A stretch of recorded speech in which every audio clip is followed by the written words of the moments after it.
رہبر کی شہادت یہ کچھ سادہ مسئلہ نہیں ہے عزیزان ایمان، یہ صدیوں کا الہی منصوبہ تھا جو اس صدی میں، اس سال میں اور اس ماہ میں تکمیل ہوا ہے، جو انبیاء نے شروع کیا، جو حضرت ابراہیم سے شروع ہوا، جو رسول اللہ صلی اللہ علیہ وآلہ وسلم سے اپنے اکمال و تکمیل و اتمام تک پہنچا، اور جس کے لیے ائمہ اطہار نے اپنی قربانیاں دیں، آخر کار وہ اولاد امام حسین، ایک حسینی فرزند حسین کے ہاتھوں سے تکمیل ہوا۔ وہ کیا تھا؟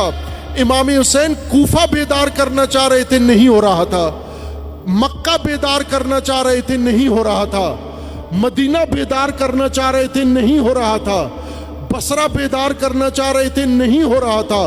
اور یہ آرزو تھی تمام ائمہ کی کہ اے کاش یہ انسانیت بیدار ہو جائے، لیکن یہ کام نہیں ہو رہا تھا۔ اور آخر کار اللہ تبارک و تعالیٰ نے انہی کی ذریت سے، جو ابراہیم نے ذریت میں دعا مانگی تھی، قال ومن ذریتی، اے رب، اے پروردگار، میری ذریت میں امامت بھی چلا، میری ذریت میں امت بھی چلا، اور میری ذریت میں اس کو پیدا کر جو ان کو بیدار کر دے، جو ان کو اٹھا دے۔ اور آخر کار جب سید الشہداء نے دیکھا میری تقریروں سے، میرے خطبوں سے نہ کوفی متوجہ ہوتے نہ حجازی، تو شہادت سے یہ راستہ اپنا رقم کر دیا۔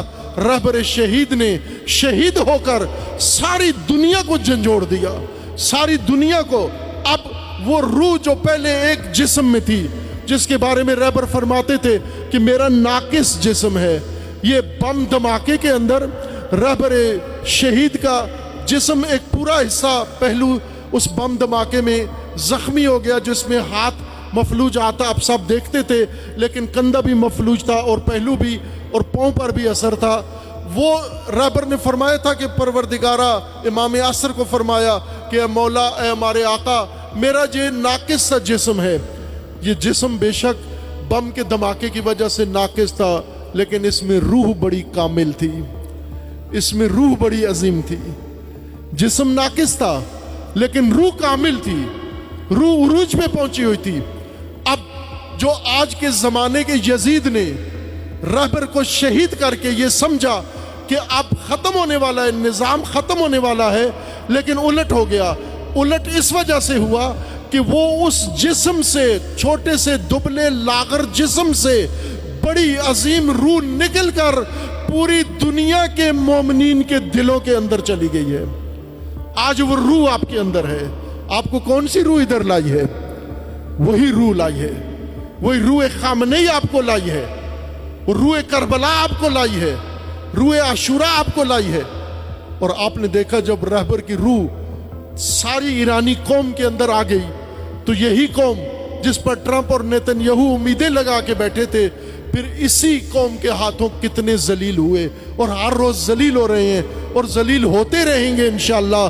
اور وقت قریب آ گیا ہے کہ جب شہید کی جو موت، آپ نے کہا شہید کی موت سے قوم کی حیات ہے، صرف اتنا نہیں ہے، یہ پوری گردان ہے۔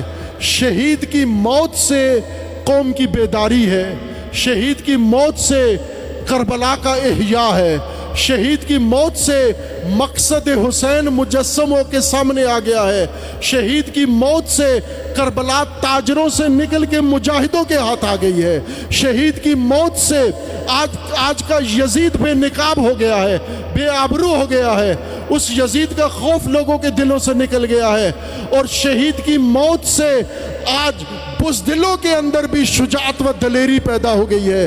شہید کی موت سے ایک پوری امت جنم لے چکی ہے، اور شہید کی موت سے، شہید رہبر کی موت سے جو معجزہ ہوا ہے وہ یہ ہے کہ ایک رسوماتی تشیع کے اندر سے ایک انتقامی حماسی تشیع نے جنم لیا ہے۔